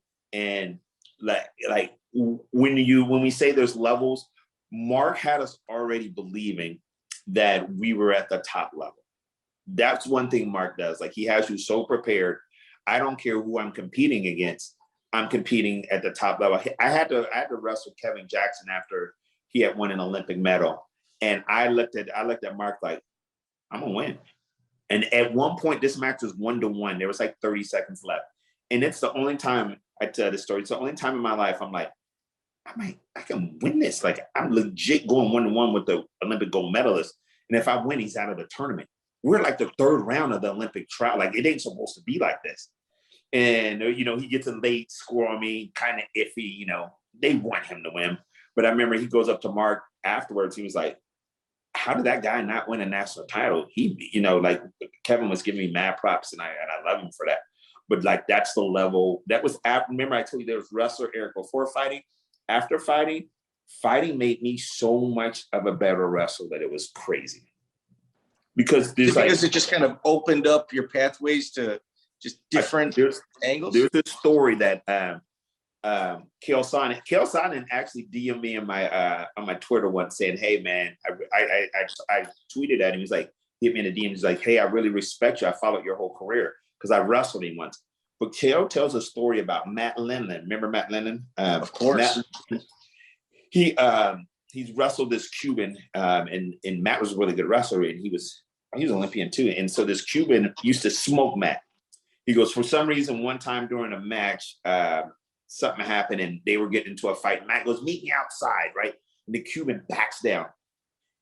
Ever since that Cuban backed down, he never scored a nut. Matt tech fought him to 2 or 3 times to wrestled after that. It's something about knowing if I can beat you in a fight, there ain't no way in hell you're gonna beat me on the mat. It's just something different. You got your guys that had no back down in them too. You got tough guys too, don't get me wrong. But then you start just smoking through people that used to go half and half with you. And then, then you're just on that top level with the top 5 or 6 guys. It's in your head. Yeah, it's in the head. It's that mental. Wow. Yep. Well, June 15th, 1997, the Brazil Open. It's another tournament. Kevin's first round opponent is Gustavo Homem de Nieve. He wins with 221. His next opponent is Tom Erickson. I know you had fought on that card. What was your feelings of Tom Erickson and Kevin being in the same tournament?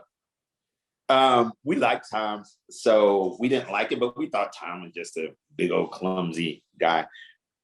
We knew Tom was athletic, but I didn't know the weight difference was this. But you're talking about a 285 that actually knows how to wrestle and can move against Kevin weighed in at 212, 213 fighting heavyweight.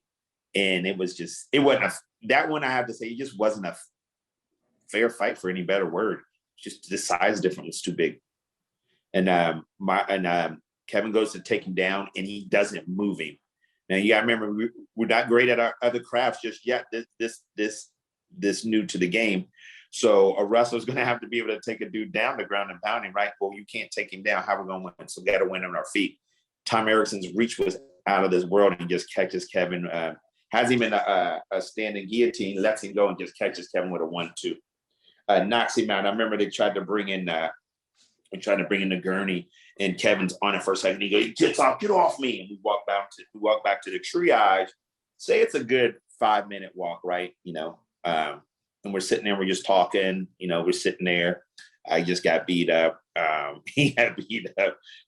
Next thing you know, we're getting IVs in, and Kevin looks up. He's like, he looks at me, gives me this crazy look. He tears the IVs out. He's like, man, where am I? He had no clue. And he goes, what happened? And no clue. That whole walk I was talking to him, he was out. Wow. He woke up back in the tree. Actually ripped the IVs out. What is this? What? It wasn't the best night for Hammer House. We took it out. No, it happens. Yeah. Did you think that the UFC had some animosity towards Hammer House? Yeah.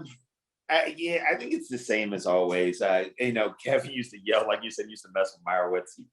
We probably could have talked to him a little bit better. I'll put it to you that way. At the time, we thought yelling would get what you wanted. I thought Kevin really beat Bosse Rutten. I thought that was the crazy.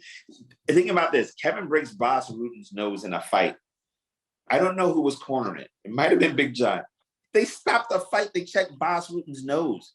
That's never happened. All right. So on Full Contact Fighter, I wrote an article and I broke down the Maurice Smith, Pete Williams fights. If you look at what happens during those fights and how tilted the table was, dude, you're looking at like 35 to 40 infractions on one side that completely have no issues, and 6 infractions that 4 of which get called on and constant verbal reprimands and warnings if he does it again. Yeah. I honestly think that the UFC, I think Kevin, I never met Kevin. I know Wes Sims and I talk 3-4 times a day. Mark and I keep in touch 3-4 times a month. But in my opinion, the type of guy that Kevin is, if he's kind of like throwing you off in terms of just like conversation where you don't know how to take him, it means he likes you. Yeah. He was marketable too. I don't know why they knew how to take that. I don't know why they wouldn't have wanted the marketing. It didn't make sense. He's very marketable. You see the body. He's a good looking. Even Coleman too, though. Like if you look at Coleman, what took place with him, he got ran out of the UFC. Yeah. And he goes to Pride and wins it. I mean, like our fight crew back in the day, there would be times in our and people say, why are you so humble and why are you so confident? Now I go, when I would fight, man, you got to remember, I lost. I would defeat it. Like in the room, it was Mark Coleman, Mark Kerr, Kevin Randleman. Luckily, if Nick Nutter come in, I could, get some whoopings on him, but he'd be the only one. Wes at that time, Wes was still new, so we could rough him up. He was taking all the beatings. Sims told me. Hinkle, Wes was big, so I didn't roll with him. Hinkle was new to the game too, so he would take some of the lumps. So, but when it was just like most of the time, a lot of times it was me, Mark, Kevin, and then Wade Shipman. Yeah, and then Mark Kerr. And I mean, you're talking about me consistently fighting dudes bigger, training with them, and not scoring a point for weeks and coming back in. What was Kerr like in the practice room? Kerr was not that. Kerr was strong. He's athletic. He's big, but he's not the toughest guy in the world. Kerr is just like he's athletic, but you can break him. You can break him. You can break him. Yeah. Now, it's funny. I got a Kevin Randleman story. I knew Mark and Hinkle. I got to Brazil for a few fights, and I met them down there. And I got Randleman's phone number. I got to call him up to do an interview. Mm-hmm. And I was like, "Hey, how you doing?" They told me, I'd call you for an interview. And his first words to me were like, "Why shouldn't I kill you?" Oh man, yeah. Yeah, once I broke through, he gave me the interview, and he was, good as gold. So yeah, he always liked to keep people off balance and stuff. And then at Boss Rutan fight, we've had Mark on who was there, and we talked to Boss who was there, and I don't think we've actually said it, but Kevin was like mad. He came back out after the pay-per-view cut out. He came back out to the octagon throwing chairs, and he was screaming, for lack of a better word, some racial slurs at Bob Meyrowitz, or some Jewish slurs at Bob Meyrowitz over the decision. Do you remember that? I mean, I don't remember the Jewish. I remember us being really mad because we won that fight. Like, we dominated. We were on all Boss did was hit us from the bottom with elbows. I don't think that's enough to win a fight. And you got to remember, he stopped the fight after breaking somebody's nose. Well, you're usually going to tap out after that, right? You don't stop a fight, give somebody a chance to recoup, and then start the fight over again. Well, he did it to Pedro Rizzo with Randy Couture as well. Like, Rizzo was ready to finish Couture, hovering over him. I did an article on this fight as well. He stops the fight as he was ready to finish Couture, so Couture could go over to the doctor to get checked, where Couture ignores the doctor because Dan Henderson's underneath him, giving him water and advice and telling him to catch his breath. He gets back from that, gets the takedown. Like, it's Big John McCarthy. Crazy, man. And that's the one thing about the fighting. The one rule is you don't stop it. The fight, they have to tap out. Like, that's the rule. Eric, like, that's the whole thing of fighting. Eric, Big John McCarthy, I've got a world of respect for him and what he's done. The rules that he's made, the path that he has cut for other people, his training with other referees is supposed to be second to none. Yeah. How he refereed Hammerhouse and Pedro Rizzo, there needs to be some questions answered. If even Rizzo broke down crying in our interview because of what took place with this fight, and it kind of like you saw him reliving it. Pedro interview. He did it in English. Dude, he's good. Yeah. He's good. I gotta. You said it was an emotional interview. I gotta check it out. Yeah. And Coleman too. Coleman was screaming, "A baseball shot!" Oh yeah, Coleman hit the roof. And Coleman over a year sober now. Was it sober Coleman? Sober Coleman. Yeah, it's still animated. Coleman's a good storyteller too. But say that, I mean, we just used to sit there and listen to him tell stories. Kevin loved Coleman, man. Kevin was like, Mark could motivate you. Kevin was the kid. Kevin was the guy that every kid that met him wanted to be like him. Like, he would just lift kids up to another level, whether it was training, he was infectious with his personality. He has so much charisma. That's why it surprised me that they didn't market him like they could with the blonde hair. Here, I got a question. Yeah. Would Kevin ever call Bob Meyrowitz's secretary and yell at her? Probably, yeah. I've heard Kevin yell. I've heard Kevin yell at UFC top level people a lot. Like, I remember back then I was so young too. I'm like, Kevin, that's probably not the best way to go about this. Number one, you shouldn't be handling your contracts anyway. You know, back then we had nobody that really handled the contracts and stuff like that. So Kevin shouldn't have been doing that. You know, let your agent do that. Wow. That's man, Kevin Randleman. The world was much better with him in it. Yeah, I know I was. My mom loved him. My sister loved him. My dad loved him. My sister calls him Crybaby because we play this game called Speed. I don't know if you guys ever played it. And you put cards down, you both get 5. And if there's a 2 of spades, you have to put a 3 of hearts, you know, and they have to be 4 spades like that or whatever it was, right? Red back. So she used to beat him. And she was like in high school still, and Kevin beat college. And Kevin get mad and like clear the cards off the deck. She's 16, Kevin's like 23. So his name in our house was Crybaby. My mom and my sister called him that, and he just took it. He was like family to us too. I remember when my mom passed away, he called me balling. So yeah, he loved the military. He's one of 11 children. I can't imagine what were his siblings like. Sandusky is a weird place. Like, we knew if Kevin went home for anything, he may not be coming back for a while, just because Sandusky can trap you, man.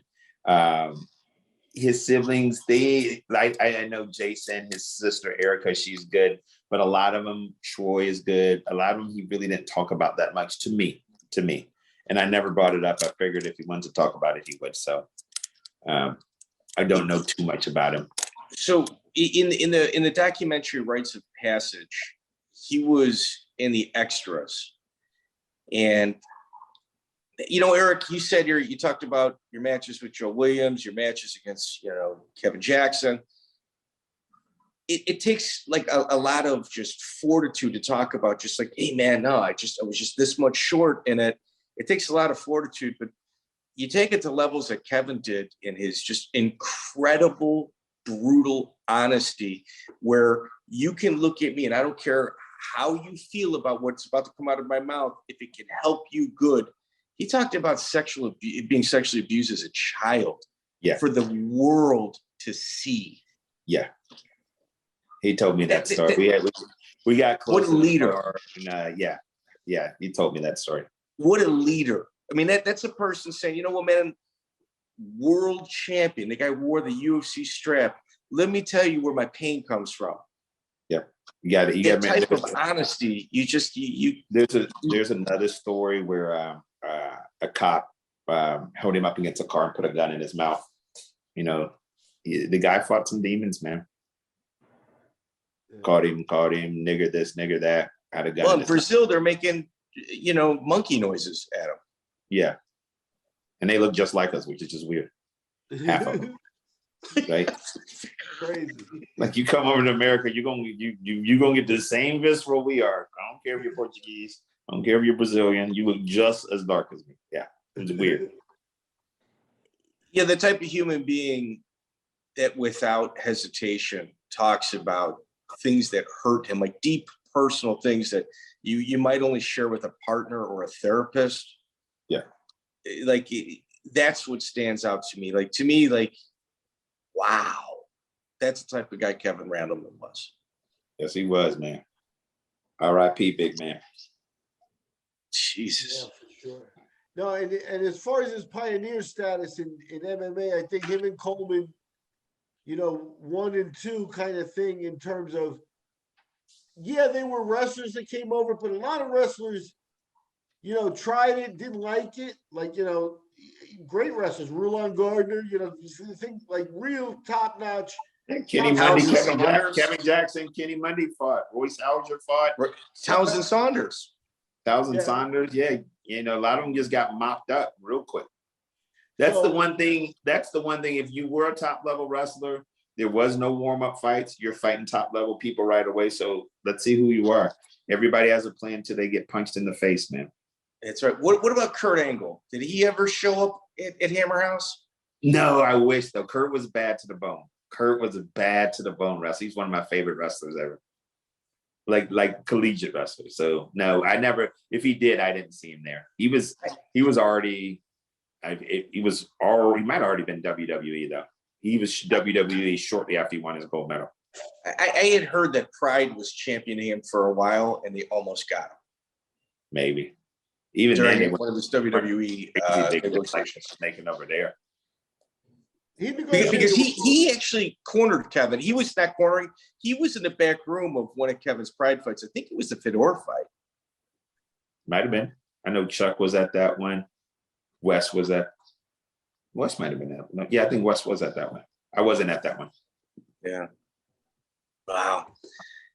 Eric, if somebody that never knew Kevin, if you could just, never met Kevin, if you or didn't know much about him, how would you describe him? I kind of probably would describe him as a guy that a guy once tweeted at him, "I feel your pain. I want to kill myself." Kevin direct messaged him, "Give me a call," and talk this guy down from killing himself. And the guy, he'll tell the story. Elizabeth knows, I think the guy's name, but I would more tell you that that's the type of man he is, that man of those actions, a man that if we were driving down the street, he's giving homeless people $20 and $50 when he's only got $51 on him. Forever giving. If you can lock him down and get personal time with him, it's your time. He's going to be focused in, he's zoned in, he's locked in. And he's really big about friendship and family. We didn't touch, and I apologize. We probably shouldn't end on this, but why did he not wrestle his senior year? Remember I told you it stopped becoming fun. Nobody would wrestle him. He'd have maybe 2 matches a year where people actually wrestled him. And that's the hard part. Sometimes when you go undefeated, people never bring that up. Like, you're now not wrestling. You're just chasing people around the mat. It's no fun to that. And everybody's scared of you. They don't want to get tech fall. They don't want to get this. So some people, they're okay with that. Some people are like, nah, this is kind of boring to me. I'm ready for the next level of my life. There's nothing wrong with that. Who are we to say that you must wrestle 4 years? If you want to stop, you've already reached the pinnacle. You're not going to be a 4-timer. You already lost your freshman year. You got 2 titles. What's one more? Did Kevin ever think about going to the Olympics for wrestling? Yeah, you could make the team. That wasn't his forte. He was good at freestyle. He wasn't great at freestyle. And I don't think he loved wrestling enough. Like Kevin's also a dude that he never watched wrestling. He'd wrestle, but didn't watch wrestling. So I don't know if he loved wrestling enough to really try to make a freestyle team. If he did, I think he could. He might have been a little wide open for freestyle. You're more like closed down, but he would have figured it out. But that just wasn't his love. He was ready to do something different. He was born to fight. He was born to fight, man. Wow, that's awesome. Well, Miguel. On that note, man. Yeah. Man, thank y'all for having me again. Really appreciate it. Eric. Definitely great to talk wrestling, a sport that we just, I feel like I'm getting out of class right now. Thank you very much for teaching us. It's hilarious that he used to sit next to Joe Williams. Yeah. That 2-1 loss in the national semis doesn't bother me. I'm over it. Yeah. The Williams brothers. So 3 Williams brothers went through Mount Carmel High School, 10 state championships. Not bad. No. Joe's only lost is slamming the dude. Yeah, not bad. I was there. By the way, I lost to him 1-1 on riding time. So his one high school loss, and he didn't like the undefeated high school wrestlers are usually in the lower weight classes. Joe was in the mid weight classes, which is the most difficult place to be. I was at the match that they slammed him.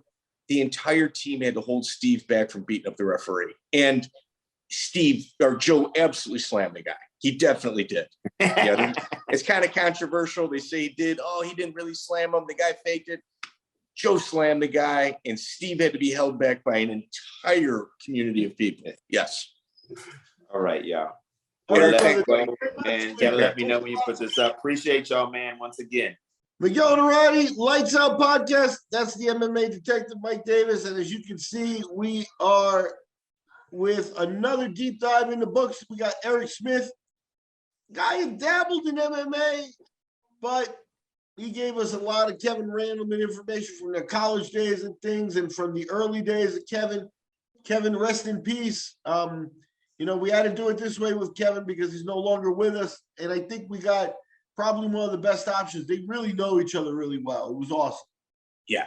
So on our Clips channel, we did something similar with Mark Coleman. We were pressed for time. Mark is like really hard to pin down, as we had stated in the interview. So Wes Sims and I talk 3 times a day. Like we're like 2 girlfriends, you know, cheese me on in the telephone. Like all we do is gossip all day long, Wes and I.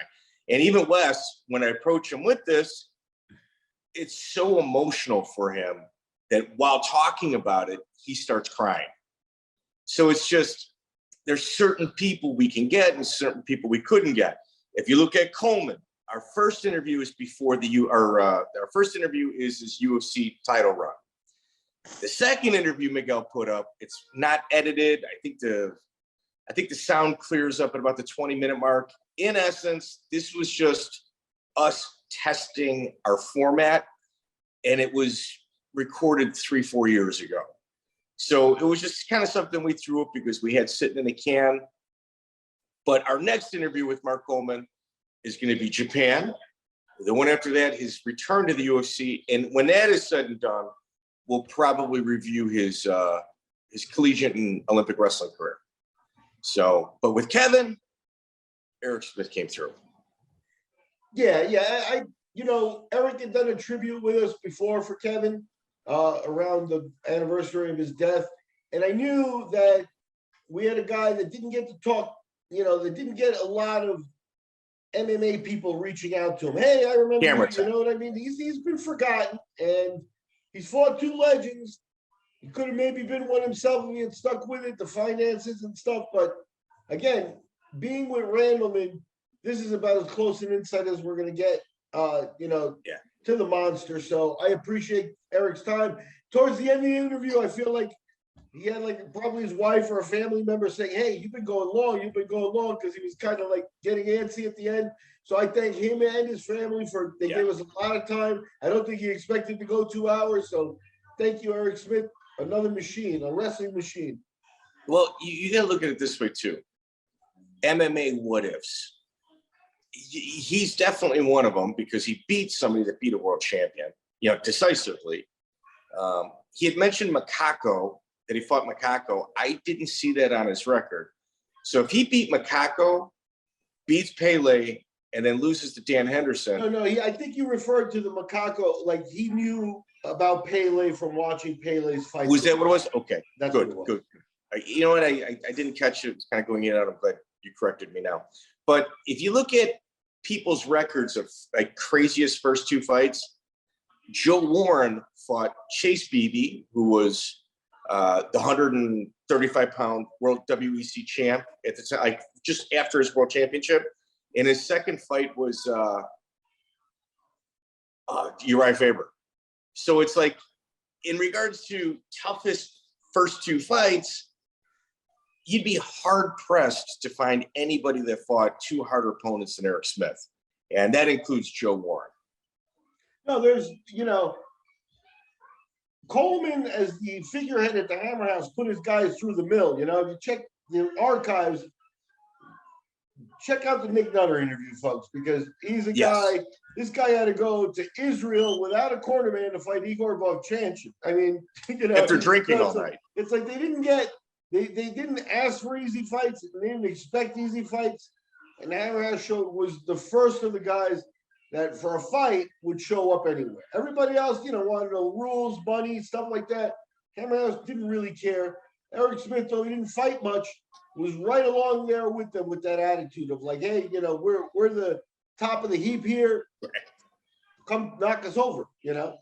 Right. So Nick Nutter, if you guys want to know about just kind of like what it was like being in the Hammer House, what the ambiance was like, that Nick Nutter interview is one of my favorites. Like, it truly captures how crazy the captain of the ship was and that you had to fall in line. Like, he was like, well, you know, Of course I was going to fight. Mark told me, it's like Dad said, that's how, Right. I think that's how he felt about it. So definitely. And I think Erc gave us more of an insight into Hammer House, more of that type of lunacy, Coleman talking the cops down in front, about ready to fight 60 people, very interesting stuff in there. So thank you, Erc Smith. Well, here with Erc Smith is he also mentioned training over at Matt Arroyo's gym. Well, Miguel, we didn't know when we interviewed Rob Kahn. I mean, Matt Arroyo and Rob Kahn are business partners. It's Gracie Tampa. He and Rob Kahn are business partners. So he's actually working out at an affiliate of somebody that we had interviewed previously, one of our first few interviews. Oh yeah, Erc. The good thing about Erc is obviously, he missed out on the combat sports career. You're getting punched in the head, and he's a businessman. He's sharp. He's on top of things, and he's moving and shaking. In the real world, he took the time out to do the interview. I'm happy, that we got it, but you can tell he's active and doing stuff, and representing wrestling and representing Hammer House whenever he can. He loves it. So again, just a guy who's a lifer at the Hammer House, I think. Absolutely. Ladies and gentlemen, please like, share, subscribe. If you're listening to this at this moment, we need your help. We're kind of stagnant on our subscribers. That embarrasses me to say. We're going to continue putting out content like this, but it makes it a lot easier if you help us out. So, and Miguel, I got cash-apped $20 by somebody. They asked me to keep their mouth shut on it. That helped us with paying one of our editors. So, guys looking out like that, it certainly helps out. Thank you so much. If you guys want to donate to the show, look in the bio. Everything is right there. It's super easy. And helping us, create this content, we'll be sure to give you a thanks in return. In the old days, that $20, we would have framed it and put it on the wall as like the first $20 that we've made. Yeah. So thank you very much, guys. Yeah. Check out the full interview on iTunes, Spotify, and all major podcast platforms.